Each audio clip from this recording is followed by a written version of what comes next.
Oh man, there is trouble in paradise.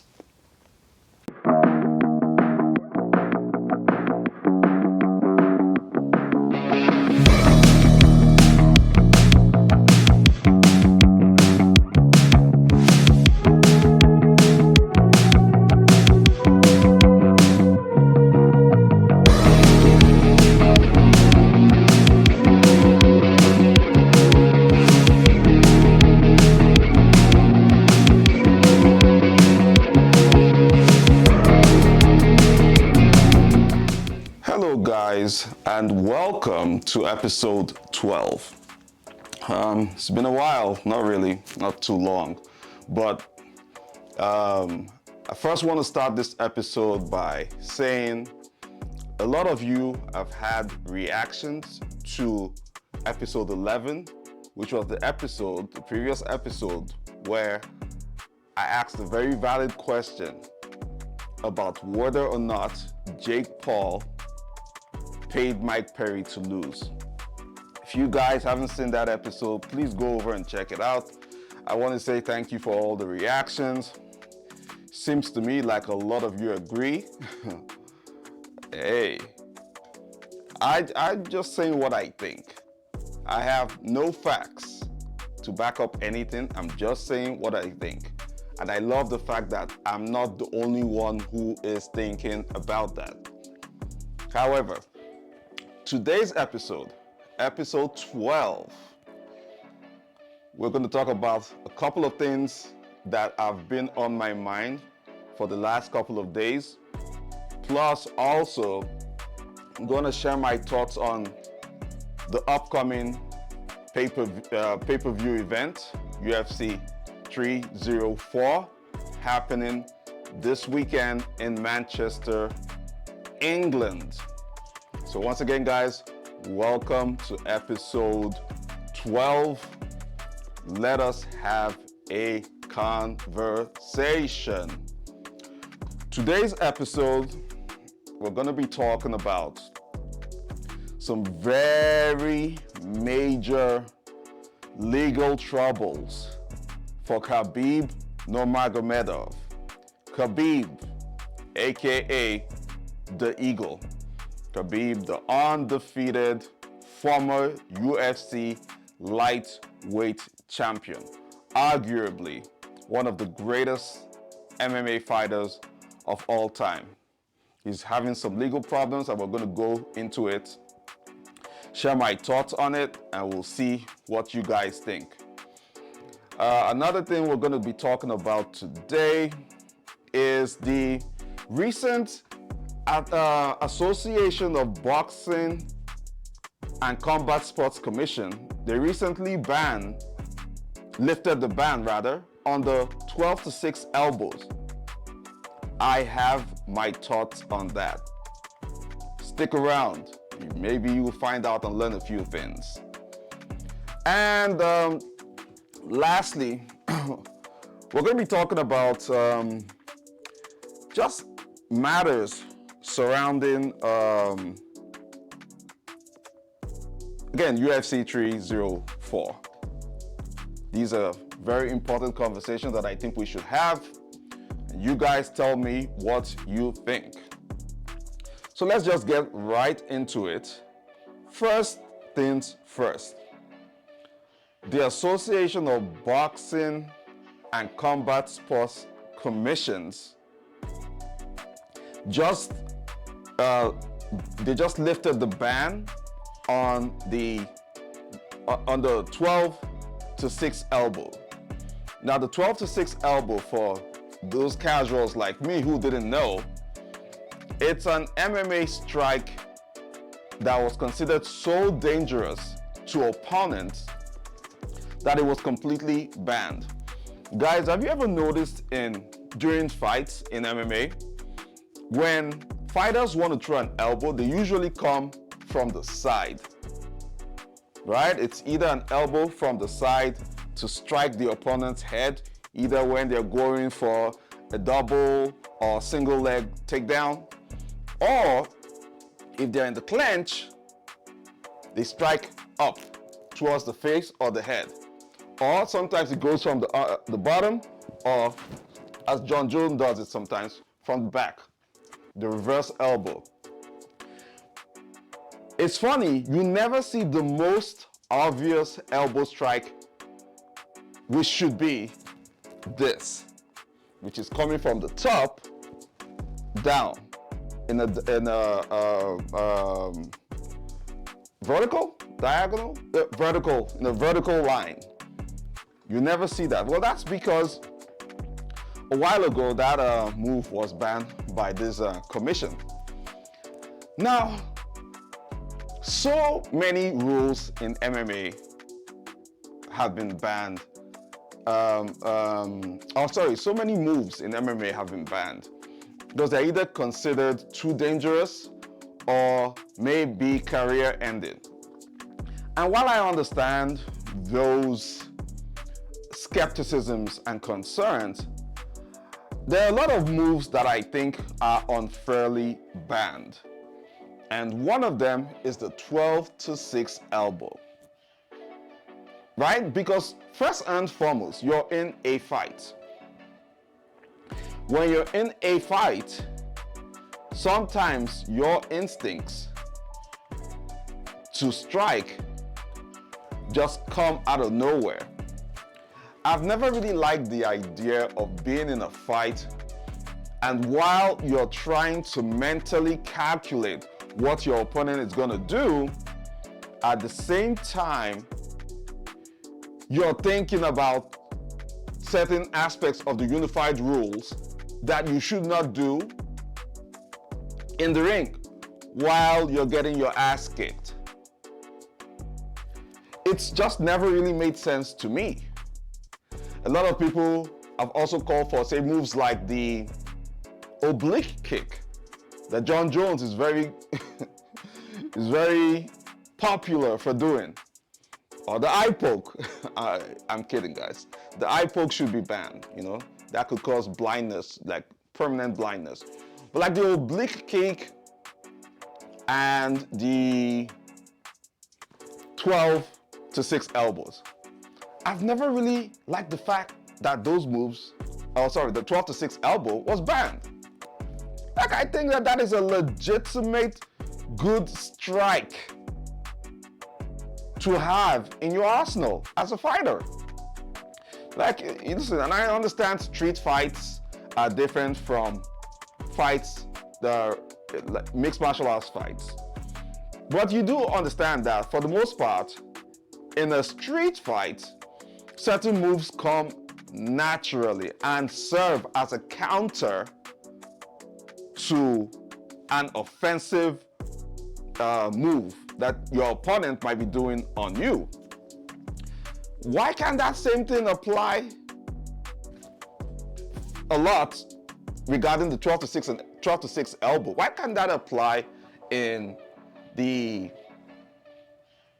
octagon? I've never really understood it. But then again, that's why I'm a casual, right?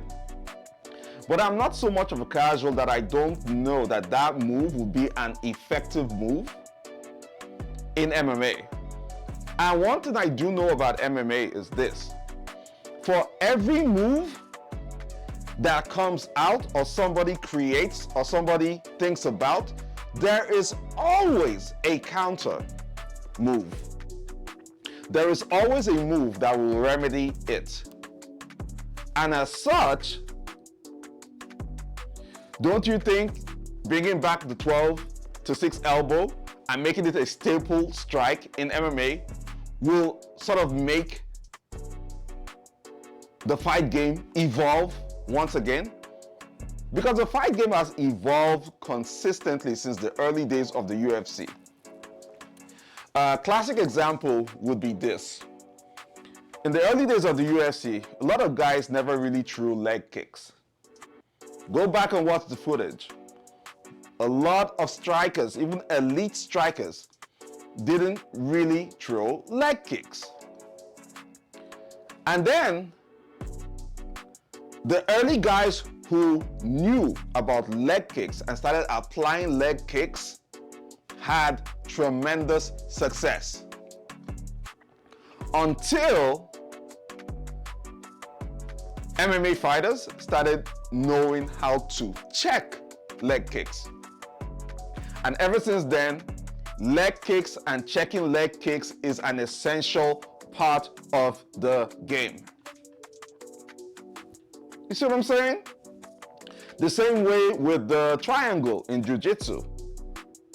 When the first triangle was done, nobody knew what the heck that was. Nobody had an idea on how to counter it. But since then, that move has been countered. There's now effective ways to counter a scissors, you know. So my point is this: the 12-6 elbow, if it's, you know, re-added into legal moves in MMA, I don't see it as it's not a bad idea. I'm just saying, it is not a bad idea. It, to me, has always been a legitimate strike to have in your arsenal when you are in a fight. Some of you may disagree, that is fine. I've always said I share opinions and we don't always have to disagree. I'll tell you another rule that I don't like in mixed martial arts, which for the most part is only applied mostly in the UFC. A knee to the head of a downed opponent. Now, I understand the implications and potential fatalities of such a move, but if you really think about it, a knee to the head and a knee to the head of a downed opponent and a kick to the head are still leg strikes. They're both leg strikes. So why is one allowed when the other isn't allowed? Plus, here's a really dumb take. Plus, a lot of fighters always take advantage of the hand on the floor while you're down, prevent knees to the head. That to me is a little sneaky move.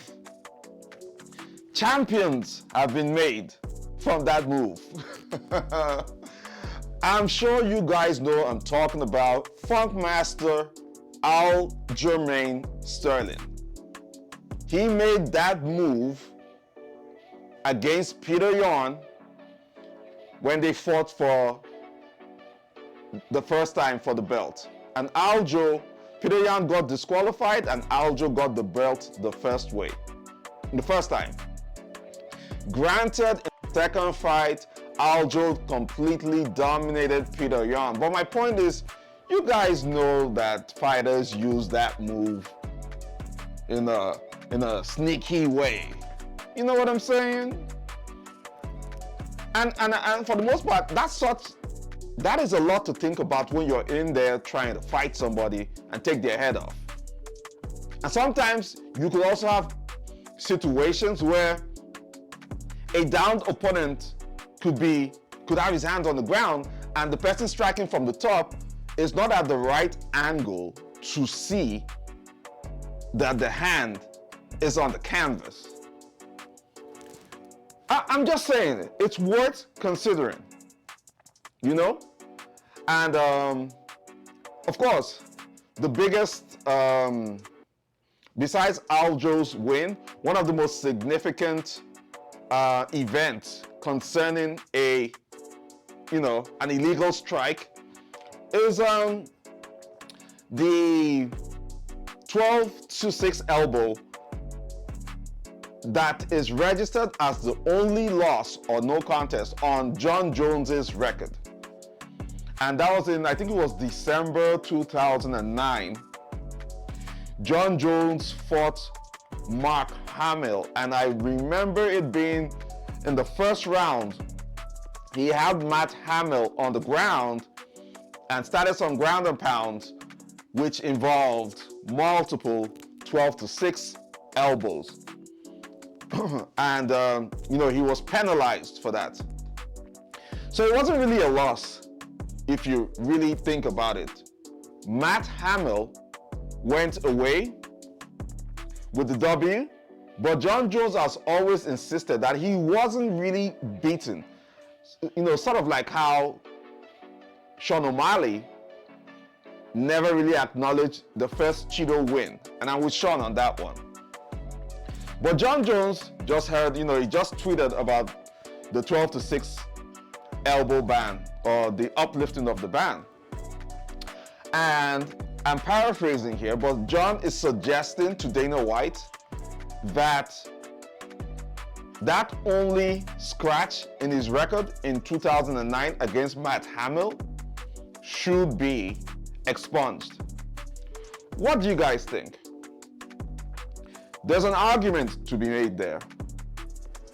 One would be that, well, if it's considered legal by the 1st of November, then it should be expunged from his record. And I don't know if I quite agree with that, because listen, I understand that rules change, but you don't really change rules retroactively. You know what I'm saying? While it looks like a good argument to make, it doesn't really seem too valid, right? Because again, the rules were the rules at the time the rules are the rules. And if that was a rule at the time, as much as I disagree with it, it was the rule. So, if you violate the rules, you get penalized. Can we all agree on that? If you violate the rules, you get penalized. So, I don't know, Jon. I don't know if that should apply to you. I know you desperately want that 0 on your record, but it doesn't really apply though.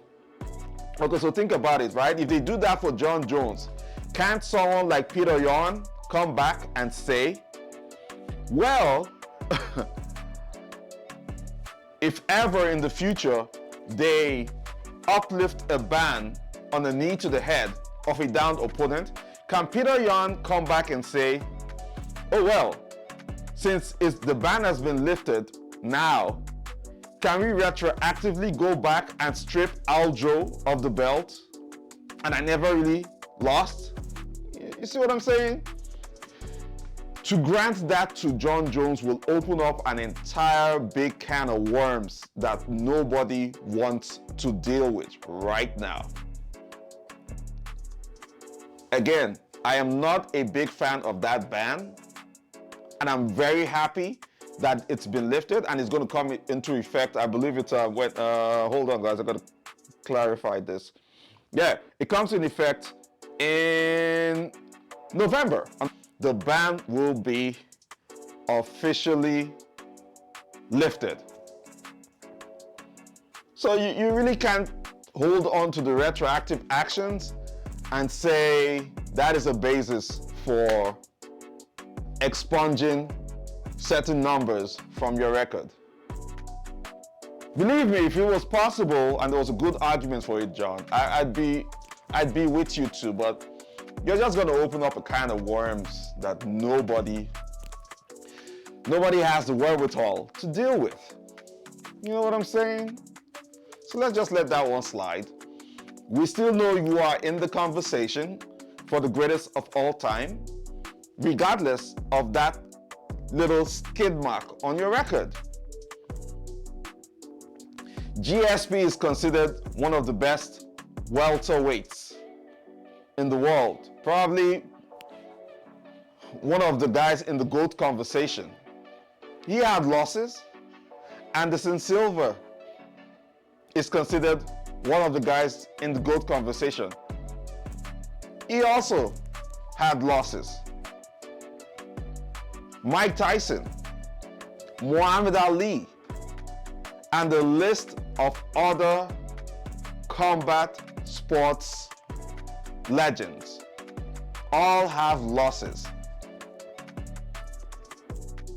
So you might just want to take that one to the grave, John, and just move on from it. Trust me, you have bigger fish to fry ahead of you. To hell with what's happened in the past. It was the rule at the time. That's my position. It was the rule at the time. So you violated the rules, you get penalized. In the future, hopefully you fight Stipe after November 1st. Feel free to use the 12 to 6 elbows as much as you want. You can use it on Stipe. Use it on Stipe as much as you want, and there will be no problem, okay? Let's transition now to, my thoughts on UFC 304. Guys, UFC 304 is finally upon us. It's fight week. I've seen the UFC countdown for UFC 304. Leon Edwards versus Belal Muhammad for the UFC's welterweight championship. I am not a big fan of either of these two guys. I am sorry. I'm not a big fan of Leon Edwards. I think Leon Edwards has the personality of a concrete floor. And I think Belal Muhammad is trying too hard. Listen, that's my personal opinion.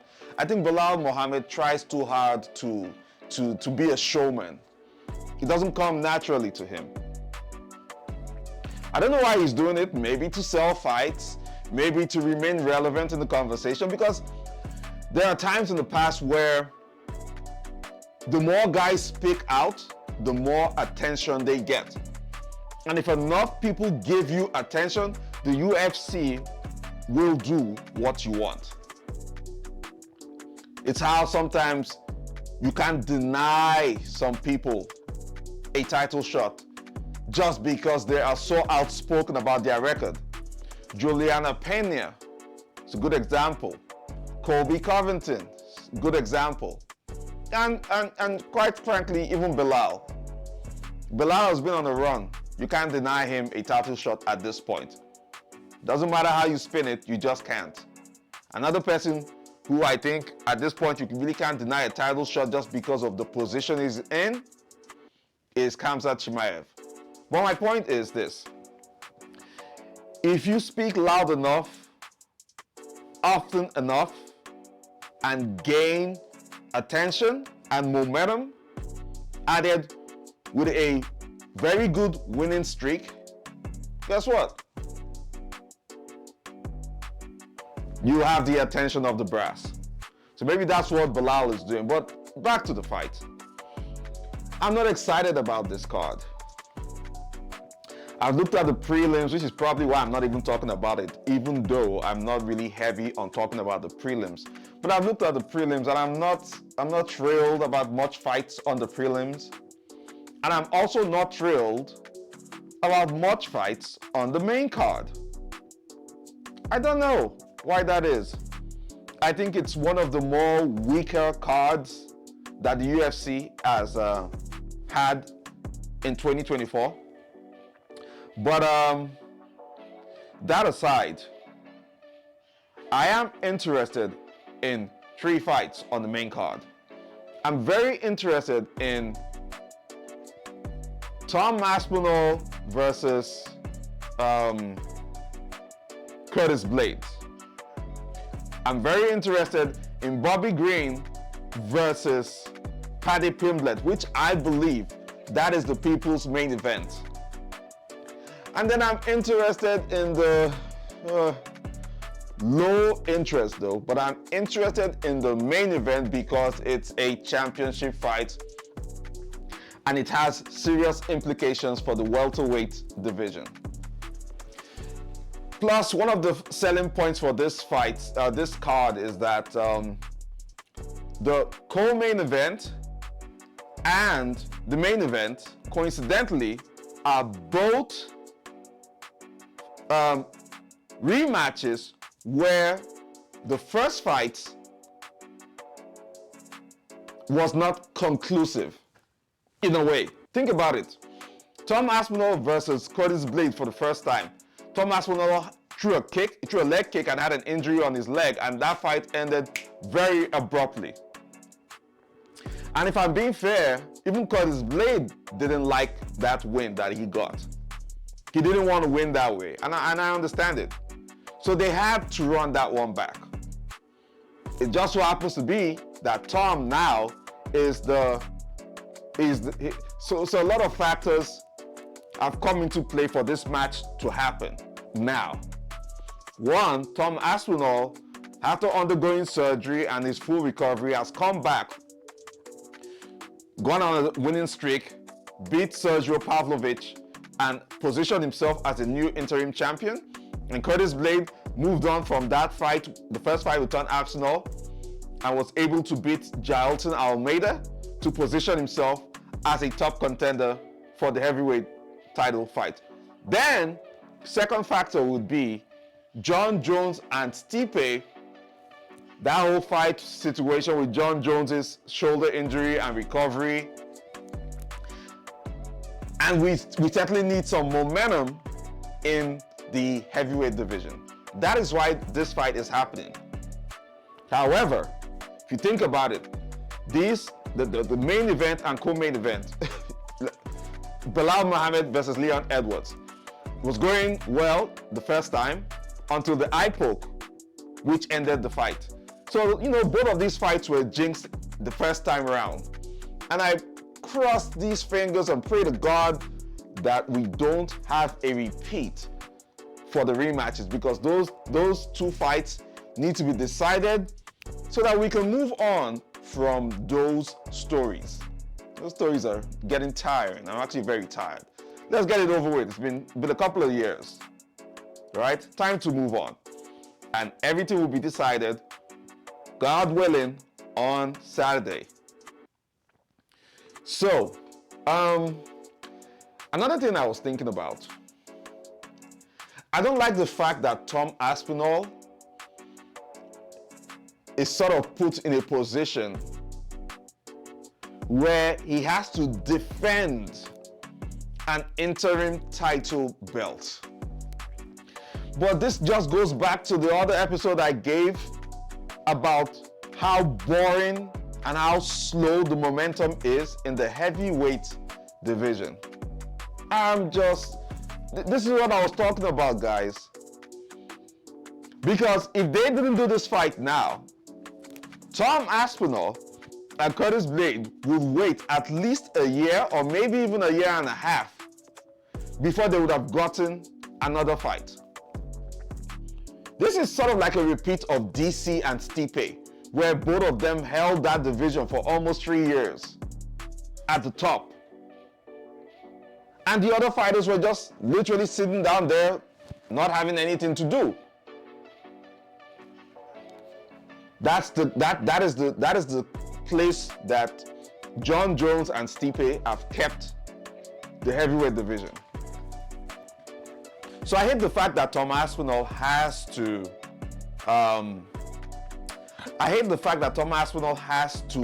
defend an interim title belt against Curtis Blades. But sometimes, on the flip side, now that the stakes are higher, it makes the rematch even much better. But ideally, we all know that at this point, Tom Aspinall is the one who has the most to lose. And a loss to Curtis Blade at this point really sets him back a lot. But what do? Do you keep the train moving and have a fight, or do you sit it out and wait for Stipe and Jon Jones to get back in the octagon and finalize whatever it is they have going on? I feel bad. I really feel bad for Tom Aspinall and Curtis Blades too. Because, okay, what happens? What happens if, okay, think about this. What happens if Curtis Blade beats Tom Aspinall? Good for Curtis, bad for Aspinall, right? Not really. That depends on how Stipe and Jon Jones plays out. What happens if after UFC 304, another injury happens with Jon Jones or Stipe while they are training to fight? Or what happens if Jon Jones and Stipe happens and Stipe wins, and then maybe it's a contested win and there's need for a rematch? You see, so many ways this can go that may not necessarily be good for Tom Aspinall or Curtis Blades, regardless of the outcome of what happens on Saturday at UFC 304. But hey, listen, I'm gonna watch it again. I want to see the rematch between both the main event and co-main event. But I'm particularly interested in Bobby Green versus Paddy Pimblett, because Bobby Green came off a tremendously fantastical, awesome fight against Jim Miller at UFC 300. In fact, excuse me. In fact, if Max Holloway didn't have that viral KO and didn't fight Justin Gaethje at UFC 300, I actually thought Bobby Green's performance at UFC 300 was one of those performances that was worth $300K. Yeah, he pieced up Jim Miller. I've never seen Jim Miller be I've never seen Jim Miller get his ass kicked that much. Never seen it. And Bobby went in there and went out, did his job, and came out fresh. So after that victory, Bobby and Paddy start going at it on social media, and that is how this fight materialized. Because there's really not much for stake on either guy. I think Bobby just wants this to shut Paddy up and take Paddy's O. Paddy needs this fight to sort of prove himself and also hopefully go up in the rankings in the lightweight division. It's going to be a very fun fight because we all know Paddy Pimblett is very popular in the UK. And it's, you know, we've heard these stories that Paddy Pimblett is one of those athletes that the UFC is promoting unfairly. Hey, my personal thoughts on Paddy Pimblett is that Paddy is a brawler, not necessarily a technical fighter. It would be great to see him go against Bobby Green, who is a supremely tactical and fast fighter. Bobby is very skilled. I'm really looking forward to that fight. Looking forward to that one. That's the only one that gets my dick hard.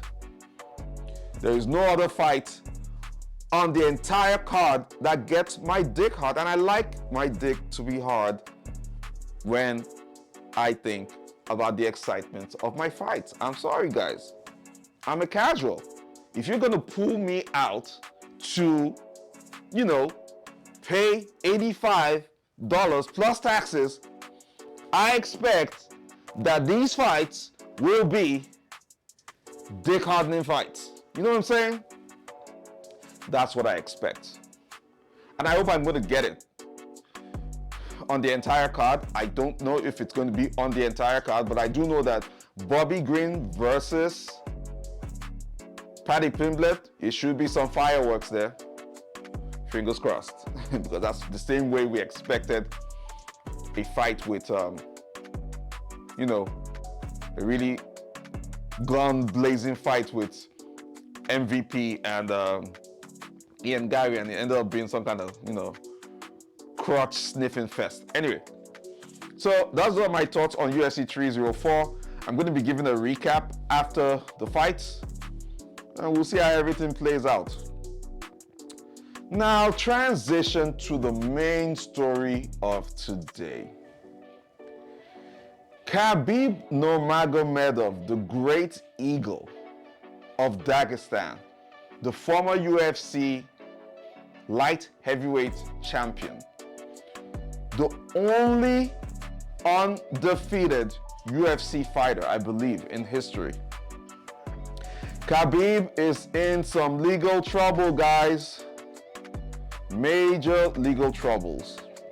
And this time, it's got to do with tax evasion. I say this time because Khabib has also been in trouble earlier this year when, just a couple of months ago, an associate of Khabib was involved in attacks that have got to do with terrorism. I know that's a word you can't flag on, that's a flagged word on YouTube, but yeah. That matter happened a couple of months ago where even the Russian authorities had to come to Khabib's business establishment. I believe it was the gym. They came there and, did some investigation. Now that matter was dying down or we're moving on from it, and then boom, out of nowhere, there is news coming out that Khabib owes back taxes or is involved in tax evasion to the tune of $3.4 million, guys. Now I knew Khabib had money, but I didn't know Khabib had that much money where you can owe the government $3.4 million in back taxes. I don't know how that happened. How did that happen? Did somebody on his accounting team mess up? Did he do it intentionally? Did he intentionally evade authorities or evade paying the tax? Was there some kind of criminality involved? I highly doubt that, because in the history of MMA, following Khabib's career, we can all agree that Khabib was a very honorable, or is a very honorable man. Khabib is a dude who stands by his word. If he says he's going to do something, he will do it. That is known. The good teammate, fantastic coach, beautiful son, good father. I've never had anything in the past to question Khabib's reputation or honesty. So with this coming out now, it's such a pity, Apparently, the Russian authorities have confiscated a lot of assets from Khabib, somewhere in the tune of about $900,000 of assets have been confiscated, including houses, cars, and had his bank accounts frozen. Poor dude. I can only imagine what he's going through. And then added to that, in the championship rounds, and I'm making a joke here. In the championship rounds between Khabib and the Russian authorities have actually stopped Khabib from leaving the country. He can't travel out of Dagestan until this issue is resolved. And if they've confiscated about $900,000 of assets, right? Assuming they've, that's the real value of it. That means he has roughly what? Over $2 million, maybe $2.5 million, 2.4, about $2.5 million still left to pay to the Russian authorities. I mean, I don't doubt that Khabib can raise that money, because I know Khabib is very wealthy, with a lot of connections to, you know, this rich, wealthy sheikhs in the UAE and the Middle East. But it does make me think, though. Let's play a game here. Let's assume Khabib is actually broke, which is why, you know, he hasn't paid the back taxes. Maybe he made a bad business investment here. Maybe his accountant tried to fleece him. You know how these accountants can be. Maybe something happened. I have no idea. But let's just think about it for a minute. Let's say Khabib is broke now. Do you guys think that that is a valid reason for Khabib to come back to fight? You know what I'm thinking, right? You know what I am thinking. Khabib rematches Conor McGregor. Dick hard, dick hard, dick hard, dick hard. Oh! My goodness. If ever there was a fight to come back for, Khabib versus Conor McGregor is the fight to make.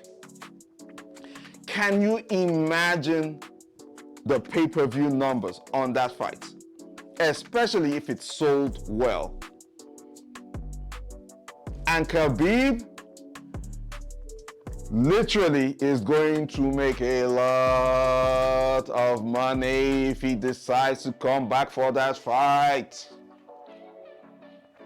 Of course, all this is under the speculation that he is broke or desperate for money, which I don't think it is. But man, could you just think about the possibility? If Khabib decided to come back to fight just to offset the financial burdens of this whole tax case. God damn! That will be the day. That will be the day. Wishful thinking at this point.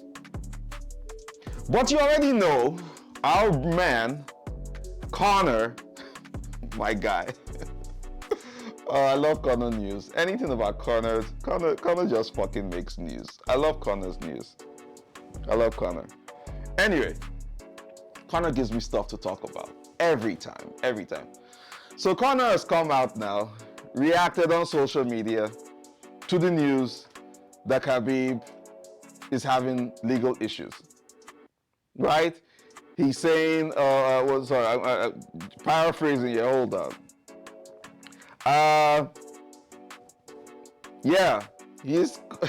Conor is calling Khabib broke and on the run. Bro, he's not on the run. He's literally in Russia and he can't travel. And then Conor adds this to that isn't enough salt on the wound. He adds more salt by saying Khabib how do I put this now? Mildly. Khabib is in Dubai masquerading as a, and I quote, as a porter potty. I don't know why that skipped my brain. That should be in my head because I know exactly what that is. For those of you who don't know what a porter potty is in Dubai, oh boy. Go online, especially for those sites that you guys go on. You guys know those sites, right? Go on those sites and search for porter potty, P-O-R-T-A, potty, P-O-T-T-Y. If you want to go a step further, and I advise that you do not go a step further, feel free to Google 2 girls and a cup. Guys, please do not Google 2 girls and a cup. For those of you who are not aware, take it from TDC. Do not, I repeat, never, ever, ever Google or search for the phrase two girls and a cup. You have been warned. Because I know some of your sleazy asses are going to go online now and dig into this. I told you not to. I told you not to. Remember, TDC is not responsible for your emotional or mental trauma as a result of you seeing the video, two girls and a cup. That's all I'll say about that. Anyway, so that's what Conor is saying Khabib is doing. But listen, guys, is Khabib in Conor's head? Is he living rent-free in Conor's head? Because ever since UFC 239, which was the biggest UFC pay-per-view in the history between Khabib and Conor, the biggest UFC event, pay-per-view event, and the biggest UFC title match in the history of combat sports. Sorry, in the history of mixed martial arts. Ever since that event, Conor doesn't ever waste time talking about Khabib. Every single time he talks about Khabib. And I'm like, bro, can you move on? Move on already. What does it pay you to continue to talk about this matter? Even when Khabib doesn't do anything, Conor will talk. He extends this same vitriol to Islam Makhachev and other members of Khabib's team. In fact, I think the only person that I haven't really heard Conor talk about in Khabib's camp is Khabib's coach, Javier Mendez from AKA, the head coach at AKA. I've never heard Conor talk about him. But I mean, Conor has talked about everybody else. Khabib's family, Khabib's religion, his lifestyle, everything. Conor, do you want that ass whooping so bad? Because I guarantee you, even though Khabib hasn't fought, and you fought several times since that loss, if Khabib comes out of retirement to fight you, to round up his victory to 30-0, because I really think Khabib should fight and round that number up to 30-0, to 29-0, that doesn't even make any sense. It's a good record, but 30-0, that just seals the deal. He's already a legend, don't get me wrong, but 30-0 rolls off the tongue a lot better than 29-0. You know what I'm saying? Floyd Mayweather was 49-0. He had to come back to make that big 5-0. Make it even. And I think Khabib should do that. And there is nobody else worthy of that than Khabib coming back for either a Conor McGregor rematch or against any other person who beats Islam Makhachev twice and takes the belt. Those are the only two fights I see Khabib coming back for that would make sense. So if maybe Conor is doing this from a business strategy to, poke at the bear so much that he was going to bring the bear back into the octagon, hey, who am I to complain about that? I would absolutely love if he did that. If that's the reason. But I don't know if that is the reason. Or he's just butthurt from that loss. Who knows? Who knows? We'll see. We'll see. We'll see how it goes. Oh boy, that would be something though. I'm still thinking about it even now that I'm about to round up. Right? The thought of it. Anyway, guys, let's keep this conversation going. Feel free to come into the comment section. If you've been here this long, I really love you guys and I appreciate you guys. Even those of you who leave snide remarks about my mask or my voice or my audio, guys, listen, there's no money yet. Relax. When we have money, I'm gonna get ski masks that probably open up, in the mouth. I'm gonna get better equipment. For now, can you just stick with the shit that I can afford? God damn it. Don't put me under pressure. I came to the internet to talk about combat sports, not to be put under financial pressure. Fuck out of here.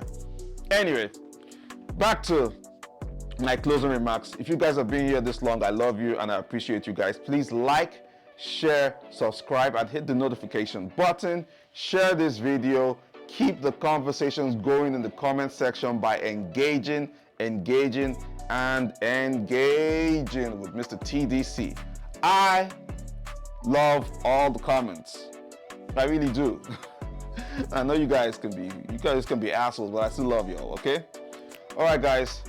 I'll see you on the next one. Let's see how UFC 304 is going to be, and then I'll come back after that one, okay? Stay well until then, and see you guys at the top. Woo! Michael Chandler.